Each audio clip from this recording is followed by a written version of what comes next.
Hello, I'm Philip Stoughton. I'm in Chicago at SMTAI, and I'm joined by Tom Forsyth from Kyzen. Tom, great to see you again. Good to see you. Last time, maybe the time before we spoke, you'd introduced a solution for a smart factory, and that's not something we'd normally associate with a cleaning company.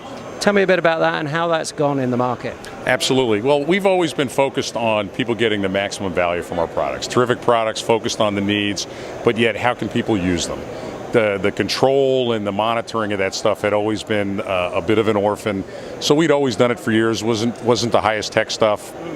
Quite functional, quite effective. Well, last year we introduced our Kyzen Analyst, which brought this Industry 4.0 concept into the cleaning world from a monitoring perspective. And what we've been busy doing this past year is expanding that into our process control systems and PCSs that we've been selling since, oh goodness, the 90s somewhere. That now monitor several dozen variables. And this really does two things. One, of course, as with all factory automation, it starts with data. So you're capturing all this data that's possible.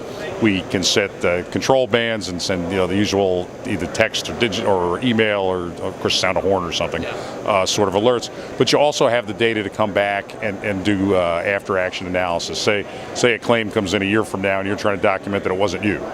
Well, you've already got systems that say, when did this barcode go through this machine or wherever?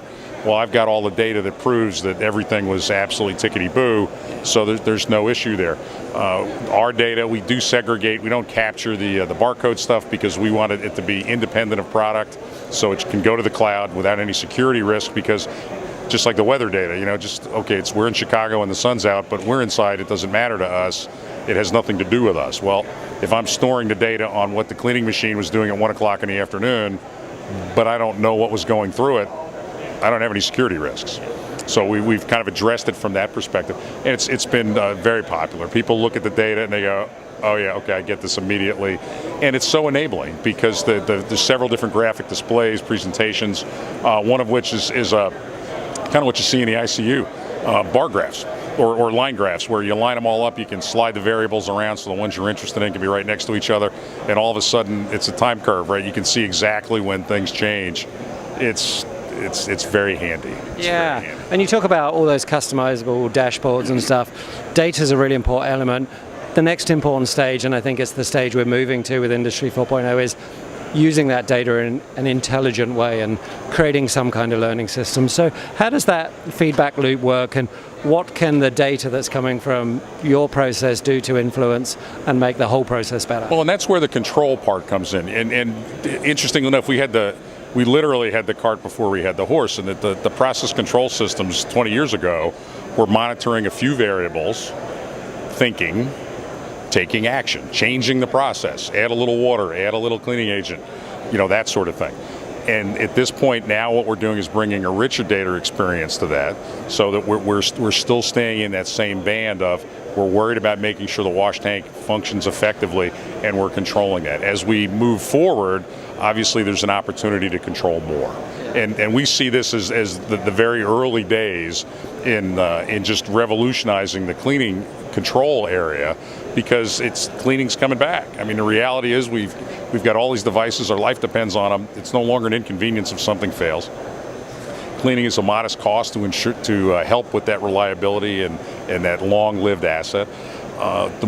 It becomes more critical to the overall process. So we just continue to push the technology, get more data, better delivery, better accessibility.